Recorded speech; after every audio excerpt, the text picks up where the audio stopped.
Dixit sir, ಮೊದಲಿಗೆ ನಿಮ್ಗೆ ನಮಸ್ಕಾರ. ನಮಸ್ಕಾರ. ಇವಾಗ ಹೆಂಗಾಗಿದೆ ಅಂದ್ರೆ ನಮ್ಮನೆಗೆ ನಾನೇ ಅತಿಥಿ ಅನ್ನುವಂಥದ್ದು ಇರುತ್ತಲ್ಲ, ಹಾಗಾಗಿದೆ. ಖಂಡಿತವಾಗ್ಲೂ ಇಲ್ಲ. ಅಲ್ಲಲ್ಲ, ಇಲ್ಲೇ ಬಿಸಿ ಇದ್ದೀನಿ. ಸ್ಕೆಡ್ಯೂಲ್ ಇದೆ. ಆ ಥರ ಹೇಳಿದ್ದು. ಶೂಟಿಂಗ್ ಅಲ್ಲಿ ಬಿಸಿ ಇದ್ದೀರಾ, ಬೇರೆ ಬೇರೆ ಭಾಷೆಗಳಲ್ಲಿ ಶೂಟ್ ಆಗ್ತಿದೆ ಸಿನಿಮಾಗಳು. ವೆಲ್ಕಮ್ ಟು ನಮ್ಮ interview. Thank you so much. Okay, ಬೃಂದನ ನಮಸ್ಕಾರ, ಹೇಗಿದ್ದೀರಾ? ನಮಸ್ಕಾರ, ನಾನು ಸೂಪರ್ ಆಗಿದ್ದೀನಿ. ನೀವು ಹೇಗಿದ್ದೀರಾ? Yes, I am good ma'am. Yes sir, ನಮಸ್ಕಾರ. ಅಭಿ ಸರ್, ಹೇಗಿದ್ದೀರಾ? ಸೂಪರ್. ನೀವು? Yes, I am good. Okay, bank of Bhagyalakshmi, ನನಗೆ ಫಸ್ಟು ಆನಿಮೇಷನ್ ಟೀಸರ್ ಕಟ್ ಥರದ್ದೊಂದು ಮಾಡಿದ್ರು. ಫಸ್ಟ್ ಕ್ವಶನ್ ನಾನು ಸರ್ಗೆ ಕೇಳ್ತೀನಿ, ಅದು ಅಂದರೆ ಪರ್ಪಸ್ ಏನಿತ್ತು, ಅಂದರೆ ಇದು ಏನು ಪೋರ್ಟ್ರೇ ಮಾಡಬೇಕು? ಜನರಲ್ ಆಗಿ ಒಂದು ರೆಗ್ಯುಲರ್ ಫಾರ್ಮೇಟ್ ಇರುತ್ತಲ್ವ, ಆ್ಯಕ್ಟರ್ಗಳನ್ನ ರಿವೀಲ್ ಮಾಡಿ ಅದರಲ್ಲಿ ಒಂಥರದ್ದು ಟೀಸರ್ ಕಟ್ ಮಾಡಬೇಕು ಅನ್ನೋದು. ನೀವು ಆನಿಮೇಷನ್ ಮಾಡಿದ್ರಿ, ಅದಕ್ಕೆ ರೀಸನ್? ಆಮೇಲೆ ಪೋಸ್ಟ್ಗಳು ಕೂಡ ಹೆಚ್ಚಾಗಿ ಆನಿಮೇಟೆಡ್ ವರ್ಷನ್ ಥರ ಇರುತ್ತೆ. ನಾನು ಹೇಳ ಒಂದು Yes, sir, yes. ಬೇಡ ಬಿಡಿ, ನೀವೇ ಹೇಳಿ. ಅಲ್ಲ, ಆಕ್ಚುಲಿ ಸ್ಟೋರಿ ಬಂದು ಕಾಮಿಕ್ ಆಗೇ ಇತ್ತು. So Okay. ಕಾಮಿಕ್ ಸ್ಟೈಲಲ್ಲೇ ಹೋಗೋಣ ಅಂತ ಒಂದು. ಆ ಅನಿಮೇಷನ್ ಟೀಸರ್ ಮಾಡುವಾಗ ನಂಗೆ ಯಾರು ಪ್ರೊಡ್ಯೂಸರ್ ಇರಲಿಲ್ಲ, ಯಾರು ಹೀರೋ ಅಂತಲೂ ಇರಲಿಲ್ಲ. ಓಕೆ, ಸೊ ಒಂದು ಪಿಚ್ಗೆ ಅಂತ ರೆಡಿ ಮಾಡ್ಕೊಂಡು ಇಟ್ಕೊಂಡಿದ್ದೆ. ಆ ಕಥೆಯಲ್ಲಿ ಹೆಂಗೆ ಬರುತ್ತೆ ಕ್ಯಾರೆಕ್ಟರ್ಸ್ಗಳು ಮತ್ತು ಇವಂತ. ಸೊ ಅದು ಆದ್ಮೇಲೆ ಪಿಚ್ ಮಾಡಕ್ ಸ್ಟಾರ್ಟ್ ಮಾಡಿದ್ವಿ. ಅದು ತೋರಿಸ್ಕೊಂಡು ಅದನ್ನ ಇಟ್ಕೊಂಡೆ ಎಲ್ಲರನ್ನೂ ಬುಟ್ಟಿಗೆ ಹಾಕೊಂಡ್ರು. ಬೇಸಿಕಲಿ ಅವ್ರ ಹಿಂದೆಗಡೆ VFX ಟೀಮ್ ಇದೆ. ಅವ್ರ ಟ್ಯಾಲೆಂಟ್ ತೋರ್ಸಕ್ಕೆ ಟೀಸರ್ ಮಾಡಿದ್ರು. ನನ್ನ ಟೀಮ್ VFX ಕೊಟ್ಟರೆ ನಾನು ಹೆಂಗ್ ಮಾಡ್ತೀನಿ ಏನು ಅಂತ ಟ್ಯಾಲೆಂಟ್ ತೋರ್ಸಕ್ ಮಾಡಿದ್ರು ಆಕ್ಚುಲಿ. ಅಂದ್ರೆ ಅದು ಈಗ ಬೇರೆ ಬೇರೆ ಸಿನಿಮಾ ಮಾಡ್ತಿರ್ತೀವಿ, ಅದು ಫ್ರೀ ಟೈಮಲ್ಲಿ ಮಾಡ್ಕೊಂತಿದ್ವಿ. ಒಂದು 4 months ತೊಗೊಂತದ್ದು ಮಾಡಕ್ಕೆ. ಬಟ್ ಸರ್ ಹೇಳಿದ್ದು ನಂಬೋ ಥರ ಇತ್ತು. ಅಫ್ಕೋರ್ಸ್ ನಾವು ಏನಿದೆ ನಮ್ಮಲ್ಲಿ ಅದನ್ನ ತೋರಿಸಿದಾಗಲೇ ಹೊರಗಡೆ ಗೊತ್ತಾಗೋದು, ಓಕೆ ಈ ಥರದ್ದು ಮಾಡಬಲ್ಲ, ನಾವು ಈ ಥರನೂ ಮಾಡಬಹುದು ಅಂತ ಗೊತ್ತಾಗೋದು.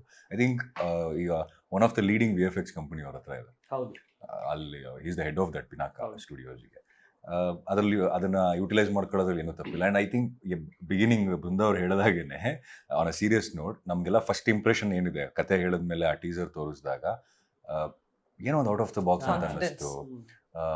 ಬೇರೆ ಯಾಕಂದ್ರೆ ಸಿನಿಮಾ ಎಸ್ಪೆಷಲಿ ನಾವು ಸಿನಿಮಾ ಮಾಡಬೇಕಾದ್ರೆ ಅಪ್ರೋಚ್ ಹೇಗಿರುತ್ತೆ ಅನ್ನೋದು ಭಾಳ ಇಂಪಾರ್ಟೆಂಟ್ ಆಗುತ್ತೆ. ಅದೇ ನೀವು ಎಷ್ಟು ಪ್ರಿಪೇರ್ ಆಗಿದ್ದೀರಾ, ನಿಮ್ಮ ಅಪ್ರೋಚ್ ಹೇಗಿದೆ, ನೀವು ಟೆಕ್ನಿಕಲಿ ಎಷ್ಟು ಸೌಂಡ್ ಇದ್ದೀರಾ, ಇದೆಲ್ಲ ಮ್ಯಾಟರ್ ಆಗುತ್ತೆ. ಐ ಥಿಂಕ್ ಆ teaser it shed a lot about the project. ಎಷ್ಟು ಸೀರಿಯಸ್ ಆಗಿದ್ದೀವಿ ಪ್ರಾಜೆಕ್ಟ್ ಮೇಲೆ, ಎಷ್ಟು ಸೀರಿಯಸ್ ಆಗಿ ಅವರಿದ್ದಾರೆ ಅನ್ನೋದು ತುಂಬಾ ಟೀಸರ್ ಹೇಳುತ್ತೆ.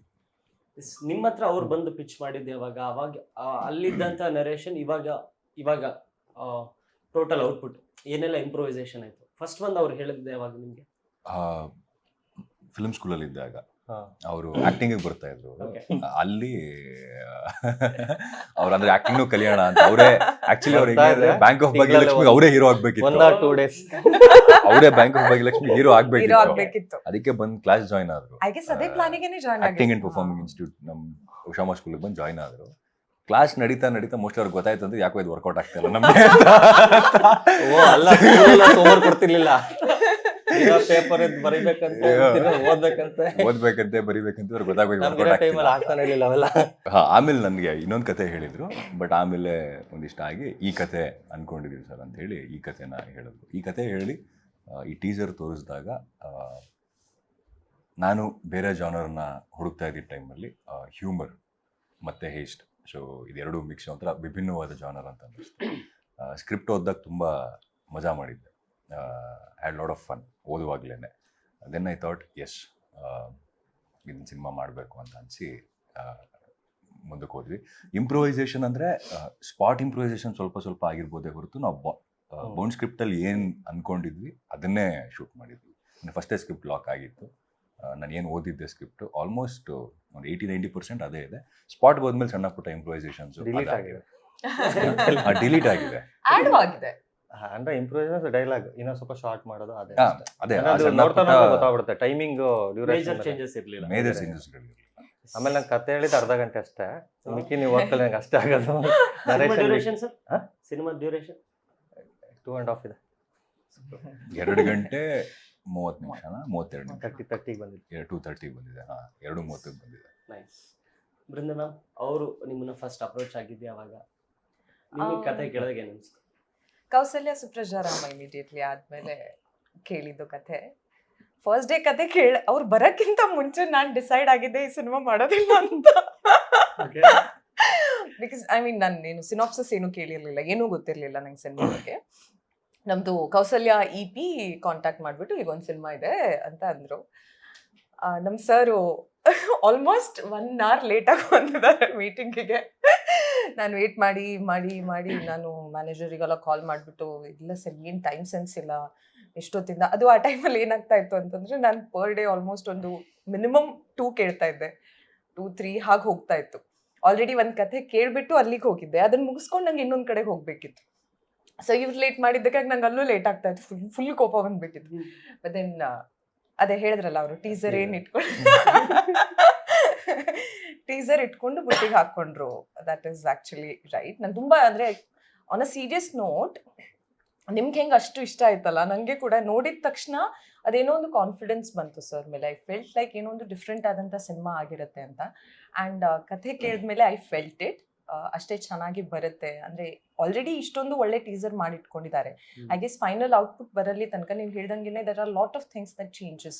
ತುಂಬ ಮೈಂಡ್ಗಳು ಬಂದು ಅಲ್ಲಿ ಕೆಲಸ ಮಾಡಿದಾಗ ಎಷ್ಟೊಂದು ಇಂಪ್ರೊವೈಸೇಷನ್ಸ್ ಎಲ್ಲ ಆಗುತ್ತೆ. So I thought this is going to be amazing ಅಂತ ಕಾನ್ಫಿಡೆನ್ಸಲ್ಲಿ ಒಪ್ಕೊಂಡಿದ್ದು. ಆ್ಯಕ್ಚುಲಿ ಒಪ್ಕೊಂಡ್ರು, ನಾನು ಒಂದೇ ಯೋಚನೆ ಮಾಡಿ ಹೇಳ್ತೀನಿ ಅಂತ ಒಪ್ಕೊಂಡಿದ್ದು. ಕತೆ ಕೇಳಿದ್ರೆ ಇಮಿಡಿಯೇಟಾಗಿ ಏನು ಒಪ್ಕೊಂಡಿಲ್ಲ. ದಟ್ಸ್ ದ ಸ್ಟ್ಯಾಂಡರ್ಡ್ ಹೇಳ್ತೀನಿ ಪ್ರಾಸೆಸಿಂಗ್. ನಾವು ಡೆಸ್ಪರೇಟ್ ಆಗಿದೀವಿ ಅಂತ ಗೊತ್ತಾಗ್ಬಾರ್ದಲ್ವ, ಹೋಗಿ ಮಾಡ್ಬೇಡ ಬನ್ನಿ ಅಂತ. ಸೊ ಅದಕ್ಕೆ ಹೇಳ್ತೀನಿ ಸರ್, ಹೇಳ್ತೀನಿ ಅಂತ. ಹಂಗೆ ಒಂದಿನ ಜನರಲ್ ಆಕ್ಟರ್ ಟ್ರಿಕ್ಸ್ ಇವೆಲ್ಲ ನಾನು ಮಾಡ್ತೀನಿ.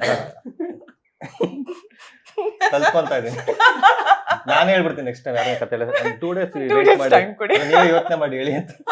ನೀವು ಉಷಾನ್ ಮ್ಯಾಮ್ ಕ್ಲಾಸ್ಗೆ ಹೋಗ್ಲಿಲ್ಲ ಅಂದ್ರೆ ಇವ್ರ ಹತ್ರನೇ ಕಲಿಬೋದಿತ್ತು. ಇವರೇ ಮಾಡ್ತಿದ್ರು. ಅಲ್ಲ, ಇವರೇ ಕ್ಲಾಸ್ ತೊಗೊಂತಿದ್ದು. ಟೀಚ್ ಮಾಡ್ತಿದ್ರು. ಇಲ್ಲ, ಅವ್ರು ಮಾಡ್ತಾರೆ. ಬಿಗಿನಿಂಗ್ ಒಂದಿಷ್ಟು ಕ್ಲಾಸಸ್ಗಳು ನಾನು ಮಾಡ್ತಾ ಇದ್ದೆ ಅವಾಗ. ಅಲ್ಲ, ಆಕ್ಚುಲಿ ನಾನು ಆಕ್ಟಿಂಗ್ ಕಲಿಬೇಕು, ಅದೆಲ್ಲ ಆಕ್ಟ್ ಮಾಡ್ಬೇಕಂತ ಆಸೆ ಇಲ್ಲ. ಬಟ್ ನನಗೇನಂದ್ರೆ ಅಟ್ಲೀಸ್ಟ್ ನನ್ನ ಏನಿದೆ ಮನಸ್ಸಲ್ಲಿ ಅದು ಎಕ್ಸ್ಪ್ರೆಸ್ ಮಾಡೋಕ್ಕಾದ್ರೂ ನಂಗೆ ಬೇಕು. ಏನಿದೆ ಬೇಸಿಕ್ಸ್ ಅದನ್ನ ತಿಳ್ಕೊಬೇಕು ಅಂತ. ಅದು ಏನಕ್ಕೆ ಗೊತ್ತಾ, ಅದು ರಿಯಲಿ ಹೆಲ್ಪ್ಡ್ ಅಂತ ಅನ್ಸುತ್ತೆ ನಿಮ್ಗೆ. ಅಟ್ಲೀಸ್ಟ್ ನಿಮ್ಗೆ ಬಂದು ಹೇಳುವಾಗ ನೀವೇನ್ ಎಕ್ಸ್ಪೆಕ್ಟ್ ಮಾಡ್ತಾ ಇದ್ದೀರಾ, ಇದು ಯಾವ ತರ ಬೇಕು ಈ ಸೀನು, ಮೋಸ್ಟ್ಲಿ ಅದು ಅದು ಕಲಿತೀನಿ ಅನ್ಕೊಂಡೆ, ಕಲೀಲಿಲ್ಲ. ಅಲ್ಲ, ನಾನು ಅದನ್ನ ಹೇಳಕ್ ಹೊರಟಿದ್ದೆ. ದಟ್ ನಂತರ ಹೊಗಳ್ತಿದಾರಲ್ಲ ಅಂತ ಏನೋ ಬುದ್ಧಿವಂತರು ಅಂತ ಸ್ವಲ್ಪ. ಅವರು ಎಷ್ಟು ಲೆಸ್ ಎಕ್ಸ್ಪ್ರೆಸಿವ್ ಅಂತ ಅಂದ್ರೆ, ಅವ್ರಿಗೆ ಏನೇ ಹೇಳಿ, ಫುಲ್ ಎಕ್ಸೈಟಿಂಗ್ ಹೇಳಿ, ಫುಲ್ ಬೇಜಾರಿಂದ ಹೇಳಿ, ಕೋಪದಲ್ಲಿ ಏನೇನೇ ಹೇಳಿ, ಅವ್ರದ್ದು ಫೇಸ್ ಕಾರ್ಡ್ ಏನಿದೆ ಅಲ್ಲ, ದಟ್ಸ್ ವೆರಿ ಫ್ಲಾಟ್. ಜಾಸ್ತಿ ಎಕ್ಸ್ಪ್ರೆಸಿವ್ ಮಾಡಲ್ಲ.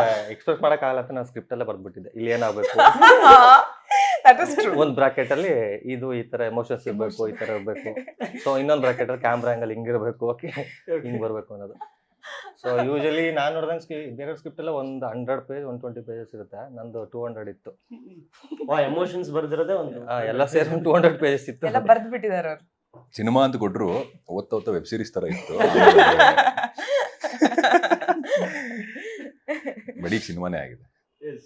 ಸರ್ ನೀವು ಹೇಳಿ ಅಂದ್ರೆ ಫಸ್ಟ್ ನೀವು ಹೇಳಿದ್ರಲ್ಲ, ಅಂದ್ರೆ ಒಂದು ಅನಿಮೇಷನ್ ಟೀಸರ್ ಮಾಡ್ಕೊಂಡಿದ್ದೆ, ಪ್ರೊಡ್ಯೂಸರ್ ಹುಡುಕಾಟ ಮಾಡಿದ್ದೆ ಅಂತ. ಇವ್ರನ್ನ ಸೆಲೆಕ್ಟ್ ಮಾಡಿದ್ದೆ ಅಥವಾ ನೀವು ಇವ್ರನ್ನ ಅಪ್ರೋಚ್ ಆಗಿದ್ದು ಹೇಗೆ ಅಂತ? ದೀಕ್ಷಿತ್ ಫಸ್ಟ್ ಅಂದ್ರೆ ನಾನು ಫಸ್ಟು ನಂದು ಅಂದರೆ ಸ್ವಲ್ಪ ಬ್ರೇಕ್ ತೊಗೊಂಡಿದ್ದೆ. ಅಂದರೆ ನಾವು ಸ್ಟುಡಿಯೋ ಇಂಪ್ರೂವ್ ಆಗಬೇಕು ಅಂತ ನಾನೇನು ಡೈರೆಕ್ಷನ್ ಟ್ರೈ ಮಾಡ್ತಿರ್ಲಿಲ್ಲ. ಸೊ ಒನ್ಸ್ ನಾನು ಒಂದು ಕತೆ ಬರೆದು ಟ್ರೈ ಮಾಡಬೇಕು ಅಂತ ಹುಡುಕುವಾಗ ನಾನು ಫಸ್ಟ್ ಬೇರೆ ಕತೆ ಹೇಳಿದ್ದೆ ಅವ್ರಿಗೆ. ಬಟ್ ಅದರಲ್ಲಿ ಇಬ್ಬರು ಕ್ಯಾರೆಕ್ಟರ್ಸು. ಓಕೆ ನಾನು ಮಾಡೋಣ, ನನಗೆ ಇಷ್ಟ ಆಯಿತು ಅಂತ ಹೇಳಿದರು. ಸೊ ಅದು ಬಿಫೋರ್ ದಸರಾ. ಆಮೇಲೆ ಆ್ಯಕ್ಟಿಂಗ್ ಕ್ಲಾಸ್ಗೆ ಹೋಗ್ತಿದ್ದೆ. ಸೊ ಪ್ರೊಡ್ಯೂಸರ್ ಹುಡುಕ್ತಿದ್ದೆ, ಏನೇನೋ ನಡೀತಿತ್ತು. ಆಮೇಲೆ ಯಾವಾಗ ದಸರಾ ಬಂದಮೇಲೆ ಅದು ಬೇಡ, ಸೊ ಒಂದು ಸ್ಟೆಪ್ ಹಿಂದೆ ಕರ್ಕೊಂಬಂದಂಗಾಗುತ್ತೆ, ಇದನ್ನು ಮಾಡೋಣ, ಈ ಸ್ಕ್ರಿಪ್ಟ್ ಇತ್ತಲ್ಲ ಇದನ್ನು ಮಾಡೋಣ. ಅವಾಗಿನ್ನೂ ಬರ್ದಿರಲಿಲ್ಲ ಆ್ಯಕ್ಚುಲಿ. ಇದನ್ನು ಅದೇ 1 ಲೈನ್ ಥರ ಇತ್ತು ಅಷ್ಟೇ, ಫುಲ್ ಸ್ಕ್ರಿಪ್ಟ್ ಬರ್ದಿದ್ದೆ ಅದಾದಮೇಲೆ. ಸೊ ಅವಾಗ ಫಸ್ಟ್ ಅವ್ರಿಗೆ ಅಪ್ರೋಚ್ ಮಾಡಿದ್ದು. ಇನ್ನೊಂದು ಮೇಡಮ್ದು ಕೌಸಲ್ಯ ಸುಪ್ರಭಾ ಸಾಂಗ್ ನೋಡಿದ್ಮೇಲೆ, ಆಮೇಲೆ ಕುಮಾರ್ ಸರ್ ಅಂತ ಒಬ್ಬರಿದ್ದು ಶಿವಣ್ಣ ಸಾಂಗು. ಸೊ ನಮಗೆ ಸೂಟ್ ಆಗ್ತಾರೆ ಅಂತ ಅವಾಗ ಫಸ್ಟ್ ಅನಿಸಿದ್ದು. ನಂಗೆ ಒಂದು ಸ್ವಲ್ಪ ಮೆಚ್ಯೂರ್ಡ್ ಕ್ಯಾರೆಕ್ಟರ್ ಚೆನ್ನಾಗಿ ಒಂದು ಥರ ಬೇಕಿತ್ತು. ಸೊ ಬಟ್ ಅವಾಗ ಆದ್ರೂ ಅದ್ರಲ್ಲಿ ನಂಗೆ ತುಂಬಾ ಡಿಫ್ರೆಂಟ್ ಕ್ಯಾರೆಕ್ಟರ್ ಇತ್ತಲ್ಲ ಆಗಲಿ ಕೌಸಲ್ಯದಲ್ಲಿ. ಅಲ್ಲ ಫೇಸ್ ಅದೇ ಅದಕ್ಕೆ ವಿಷನ್ ಅನ್ನೋದು. Vision. ಈ ಆಕ್ಟರ್ನ ಈ Director ತರನೂ vision. ಮಾಡಿಸ್ಬೋದು ಅನ್ನೋ ಡೈರೆಕ್ಷನ್ ವಿಷನ್ ಅದು, ಡೈರೆಕ್ಟರ್ ವಿಷನ್ ಅದು. ನಿಮ್ ಸ್ಕೂಲಲ್ಲೇ ಕಲ್ತಿದ್ದ. ಅದೇ ಅದು ಹೇಳ್ತಿದ್ರು. ಸರ್ ಅವ್ರೆ ನೀವು ಹೇಳ್ತಾ ಇದ್ರಿ, ಅಂದ್ರೆ ಅವರು ಕೂಡ ಹೇಳ್ತಿದ್ರು, ಅಂದ್ರೆ ಒಂದು ಬೇರೆ ತರದ ಪಾತ್ರ ಹುಡುಕ್ತಾ ಇದ್ರಿ ಅಂತ. ದಿಯಾದಲ್ಲಾಗಿರ್ಬೋದು, KTM ಆಗಿರ್ಬೋದು, ಬ್ಲಿಂಕಲ್ ಆಗಿರ್ಬೋದು, ಪಾತ್ರದಲ್ಲಿ ತುಂಬಾ ವೇರಿಯೇಷನ್ ಇದ್ರು, ಒಂದಿಷ್ಟು ಸೀರಿಯಸ್ನೆಸ್ ಇರುತ್ತೆ ಪಾತ್ರದಲ್ಲಿ. ಇದರಲ್ಲಿ ಫುಲ್ ಫುಲ್ ಫನ್ ಮಾಡ್ತಿರ್ತಾನೆ, ಅವ್ನು ಬಟ್ಲರ್ ಇಂಗ್ಲಿಷ್ ಮಾತಾಡ್ತಿರ್ತಾನೆ, ಅವ್ನಿಗೆ ಇಂಗ್ಲಿಷ್ ಗೊತ್ತಿರಲ್ಲ, ಇನ್ನೂ ಏನೇನೋ ಹೇಳ್ತಿರ್ಬೇಕಾದ್ರೆ ಅಲ್ಲೊಂದಿಷ್ಟು ಹ್ಯೂಮರ್ ಕ್ರಿಯೇಟ್ ಆಗುತ್ತೆ. ಸೊ ಈ ಪಾತ್ರದ ಪ್ರಿಪರೇಷನ್ಗೆ ಅಥವಾ ನೀವೇನಾದ್ರೂ ಪರ್ಸನಲ್ ಆಗಿ ಪ್ರಿಪೇರ್ ಆಗಿದ್ರೆ ಇದೇ ತರದ್ದು ಪಾತ್ರ ಮಾಡಬೇಕು, ತುಂಬಾ ಒಂದು ಮೊನೋಟನಸ್ ಅನ್ನೋದಕ್ಕಿಂತ ಹೆಚ್ಚಾಗಿ ಒಂದು ಸೀರಿಯಸ್ ನೋಟಿರುವಂತಹ ಪಾತ್ರಗಳು ಬೇಡ, ಒಂದು ಫನ್ ಇದೇ ತರದ ಪಾತ್ರ ಮಾಡಬೇಕು ಅಂತ ಸ್ಟಿಕ್ ಆನ್ ಆಗಿದ್ರ ಮೊದಲು? ಇಲ್ಲ, ಜನರಲಿ ಸ್ಕ್ರಿಪ್ಟ್ ಕೇಳಬೇಕಾದ್ರೆ I am open to everything. ಹಾ. ನಾನು ಯಾವುದೂ ಇದೇ ಜಾನರ್ ಬೇಕು ಅಥವಾ ಇದೇ ಥರದ ಪಾತ್ರ ಬೇಕು ಅಂತ ಕೇಳಲ್ಲ. Okay. ಬಿಕಾಸ್ ಎಲ್ಲೊಂದು ಕಡೆ ಬ್ಲಾಕ್ ಆಗಿಬಿಡುತ್ತೆ ಇದೇ ಬೇಕು ಅಂತ ಕೂತ್ಕೊಂಡಾಗ. I am open to everything ಆ ಲೆಕ್ಕದಲ್ಲಿ. ಒಂದೇನು ಅಂತಂದರೆ, ಎಲ್ಲ ಕಡೆ ನಾನು ಹೇಳ್ಕೊಂಬಂದಿದ್ದೀನಿ ಇಷ್ಟು ದಿನ, ಸ್ಟೀರಿಯೋಟೈಪ್ ಆಗಬಾರ್ದು, ಜಾನರ್ಸ್ ಬ್ರೇಕ್ ಮಾಡಬೇಕು. ಹಿಂದಿನ ಸಿನಿಮಾಗೂ ಮುಂದಿನ ಸಿನಿಮಾಗೂ ಜಾನರ್ಸ್ ಬ್ರೇಕ್ ಮಾಡಬೇಕು. ಸೊ ನಾನು ಆಗ ಏನು ಸಿನಿಮಾಗಳು ಮಾಡ್ತಾ ಇದ್ದೆ ಅಂದರೆ, ಆ ಟೈಮಲ್ಲಿ ಬ್ಲಿಂಕ್ ಶೂಟ್ ಮುಗ್ದಿತ್ತು ಕನ್ನಡದ ಮಟ್ಟಿಗೆ. Blink was the last film ನಾನು ಕನ್ನಡ ಸಿನಿಮಾ ಶೂಟ್ ಮಾಡಿದ್ದು. ಆ್ಯಂಡ್ ಅದು ತುಂಬ ಸೀರಿಯಸ್ ಸಿನಿಮಾ. ಹೌದು. ಬ್ಲಿಂಕ್ ತೊಗೊಂಡ್ರೆ KTM ತೊಗೊಂಡ್ರೆ ಎರಡೂ ತುಂಬ ಸೀರಿಯಸ್ ಸಿನಿಮಾಗಳು. ಹಾಗಾಗಿ ಒಂದು ಸ್ವಲ್ಪ ಸೆಟಲ್ ಆಗಿ ಈ ಥರದ್ದು ಯಾವುದಾದ್ರೂ ಒಂದು ಪಾತ್ರ ಸುಮ್ಮನೆ ಬಂದ್ರೂ ನೋಡ್ಬೋದು ಅನ್ನೋ ಥರದಲ್ಲಿ ಇತ್ತು. ಬಟ್ ಈ ಥರದ ಪಾತ್ರ ಬಂದಾಗ it was a challenging for me, because ನಾನು ಸ್ವಲ್ಪ ಅಂಡರ್ ಪ್ಲೇ, ಇಂಟೆನ್ಸ್ ಕ್ಯಾರೆಕ್ಟರ್ ಈ ಥರದ್ದು ಮಾಡಿದ್ದೀನಿ. ಹೌದು. ಇದೊಂದು ಸ್ವಲ್ಪ ಓವರ್ ದ ಬೋರ್ಡ್, ಎಲ್ಲವನ್ನೂ ಎಕ್ಸಾಜರೇಟ್ ಮಾಡಿ ಮಾತಾಡ್ತಾನೆ, and is very quick, witty, ಈ ಥರದೊಂದು ಪಾತ್ರ ಇದು. ಸೊ ಹಾಗಾಗಿ ಐ ಥಾಟ್ ಚಾಲೆಂಜಿಂಗ್ ಆಗಿರುತ್ತೆ, ಬಿಕಾಸ್ ನನಗೆ ಪರ್ಸ್ನಲಿ ಆ ಚಾಲೆಂಜಸ್ ಇಷ್ಟ, ಆ ಪಾತ್ರಕ್ಕೆ ರೆಡಿ ಆಗೋದು ಇಷ್ಟ. ಆ್ಯಂಡ್ ಅವ್ರದ್ದೊಂದಿಷ್ಟು ಇನ್ಪುಟ್ಸ್ಗಳು ಮತ್ತು ಅವ್ರದ್ದು ರೈಟಿಂಗ್ ಸ್ಟೈಲ್ ಬೇರೆ ಥರ ಇದೆ. ಕೆಲವು ಸತಿ ನಿಮಗೆ ಕೆಲವು ಡೈಲಾಗ್ಗಳು ಹೋದರೆ ಸುಮ್ಮನೆ ಒಂದು ಎರಡು ಬಿಡ್ಲಾ, ಬೇರೆ ಹಾಂ ಬೇರೆ ಏನು ತುಂಬ ಇಂಪಾರ್ಟೆಂಟ್ ಸುಮ್ಮನೆ ಮಧ್ಯದಲ್ಲಿ ಬರೋದು, ಏನೋ ಚೆನ್ನಾಗಿ ತೊಳೆದ್ರೆ ಪಾತ್ರೆನೂ ಮಿಂಚುತ್ತೆ, ಮಳೆ ಬರಬೇಕಾದ್ರೆ ಮೋಡನೂ ಮಿಂಚುತ್ತೆ, ಬಟ್ ನಮಗಿನ್ನೂ ಕಾಲ ಮಿಂಚಿಲ್ಲ, ಈ ಥರದ್ದು. ಅಂದರೆ ಇದೊಂದು ಸ್ವಲ್ಪ ಚಾಲೆಂಜಿಂಗ್ ಆಗಿತ್ತು. ಇದನ್ನು ಕೂರಿಸ್ಕೊಳ್ಳೋದಿದೆಯಲ್ಲ, ಈ ಮಾತುಗಳನ್ನ ನಮ್ಮದಾಗಿಸ್ಕೊಳ್ಳೋದಿದೆಯಲ್ಲ, ಅದು ಒಂದು ಸ್ವಲ್ಪ ಟೈಮ್ ತಗೊಳುತ್ತೆ. ಅಂಡ್ ಎಸ್ಪೆಷಲಿ ನೀವು ಆ ಒನ್ ಲೈನರ್ಸ್ ನಾವು ಕೇಳಿರ್ಲಿಲ್ಲ ನಿಮ್ಮ ಬಾಯಲ್ಲಿ, ತುಂಬಾ ಸಖತ್ತಾಗಿ ಕ್ಲಿಕ್ ಆಗಿದೆ ಅದು. ಆಮೇಲೆ ಏನಂದ್ರೆ ಅದು ಈ ಕ್ಯಾರೆಕ್ಟರ್ ಬರ್ದಿದ್ದು ಫಸ್ಟ್ ಏನೇ ಮಾತಾಡೋಕ್ಕಿಂತ ಮುಂಚೆ ಕಂಪ್ಯಾರಿಸನ್, ಫಸ್ಟ್ ಯಾವುದೋ ಒಂದು ಕಂಪೇರ್ ಮಾಡಿ ಹೇಳಿ ಉದಾಹರಣೆ ಕೊಟ್ಟು ಆಮೇಲೆ ವಿಷಯಕ್ಕೆ ಬರೋದು ಏನು ಹೇಳ್ಬೇಕು ಅನ್ನೋದು, ಆ ಥರ ಇತ್ತು ಅದು. ಆಮೇಲೆ ಎಲ್ಲೋ ಒಂದು ಕಡೆ ಪಾತ್ರ ಒಳಗಡೆ ಈಗ ನಾವೇನು ಮಾಡ್ತಿಲ್ಲ ಅಂತಂದ ಕೆಲಸದಲ್ಲಿ ಲೌಡ್ ಆಗಿರ್ತೀವಿ ನಮಗೆ ಗೊತ್ತಿಲ್ದೇನೆ. ಒಳಗಡೆ ಖಾಲಿ ಇದ್ದಾಗ ಹೊರಗಡೆ ಜಾಸ್ತಿ ಈ ಪಾತ್ರಕ್ಕೆ ಆ ಒಂದು ಎಲ್ಲೋ ಒಂದು ಕಡೆ ಆ ಡೈಮೆನ್ಷನ್ ಕೊಟ್ಕೊಂಡೆ ನಾನು. Probably financially is not doing good, not well studied, ಏನು ಮಾಡ್ತಿದ್ದಾನೋ ಗೊತ್ತಿಲ್ಲ ಲೈಫಲ್ಲಿ. ಈ ಥರ ಇದ್ದಾಗ ಹೊರಗಡೆ ಹೇಳ್ಕೊಂಡು ಓಡಾಡೋದು, ನಾನದು, ನಾನಿದು, ನಾನು ಹಂಗೆ, ನಾನು ಹಿಂಗೆ, ನಾನದು, ನಾನು ಗೊತ್ತಾ ಅಂತ, ಈ ಥರದೊಂದು ಒಳಗಡೆ ಖಾಲಿ ಇದೆ ಅಂತ. ಅದು ನಿಮಗೆ ಸಿನಿಮಾ ಹೋಗ್ತಾ ಹೋಗ್ತಾ ಹೋಗ್ತಾ ಗ್ರಾಫ್ ಗೊತ್ತಾಗುತ್ತೆ. ಅವನ ಎಂಪ್ಟಿನೆಸ್ ಆಗಲಿ, ಅವನೊಳಗಿರುವ ಒಂದಿಷ್ಟು ಇನ್ನೋಸೆನ್ಸ್ ಕೂಡ ಇದೆ. ಆ ಇನ್ನೋಸೆನ್ಸ್ ನಿಮ್ಗೆ ಹೋಗ್ತಾ ಹೋಗ್ತಾ ಗೊತ್ತಾಗುತ್ತೆ. ಐ ಥಿಂಕ್ ಹರ ಓಂ ಸಾಂಗಲ್ಲಿ ನಮಗೆ ಆ ಇನ್ನೋಸೆನ್ಸ್, ಎಲ್ಲ ಕ್ಯಾರೆಕ್ಟರ್ ಇನ್ನೋಸೆನ್ಸು ಅರ್ಥ ಆಗ್ತಾ ಹೋಗುತ್ತೆ. ಮ್ಯಾಮ್ ನಿಮ್ಮ ಪಾತ್ರ ನನಗೆ, ಬಿಕಾಸ್ ಎಲ್ಲಾ ಸಿನಿಮಾದಲ್ಲೂ ಫಸ್ಟ್ ನಿಮ್ಮ ನೋಡಿದ್ರೆ ನಗು ಬರುತ್ತೆ, ಅಂದ್ರೆ ನಗು ಸ್ಮೈಲ್ ಬರುತ್ತೆ, ಬಿಕಾಸ್ ನೀವು ಅಷ್ಟಾಗಿ ನಗ್ತಾ ಇಲ್ಲ ಅನಿಸ್ತು. ಅಂದ್ರೆ ನೀವು ಸ್ವಲ್ಪ ಸೆಟಲ್ಡ್ ಆಗಿದ್ದೀರಾ ಅಂತ ಅನಿಸ್ತಾ ಇತ್ತು ಈ ಪಾತ್ರದಲ್ಲಿ. ಬಿಕಾಸ್ ಅಲ್ಲಿ ಕೆಲಸ ಮಾಡ್ತಿರುವಂತಹ ಹುಡುಗಿ ಅಲ್ಲಿ ಯಾರೋ ಹಾಸ್ಟೇಜ್ ಆಗಿದ್ದಾರೆ, ಸೊ ಅದಕ್ಕೋಸ್ಕರನೇ ಆ ಪಾತ್ರ ಇರ್ಬೋದಾ ಅಂತ ಗೊತ್ತಿಲ್ಲ ನಮ್ಗಿನ್ನು ಎಕ್ಸಾಕ್ಟ್ ಆಗಿ ಏನಾಗಿದೆ ಅಂತ. ಬಟ್ ಸ್ಟಿಲ್ ಬೇರೆ ಸಿನಿಮಾಗಳಿಗೆ ಕಂಪೇರ್ ಮಾಡಿದ್ರೆ ನೀವು ಜಾಸ್ತಿ ನಗ್ಲಿಲ್ಲ ಈ ಸಿನಿಮಾದಲ್ಲಿ. ಅದನ್ನೆಲ್ಲ ಕೋಟನೆಲ್ಲ ಇಂಟರ್ವ್ಯೂ ಮುಗಿಸ್ಕೊಂತ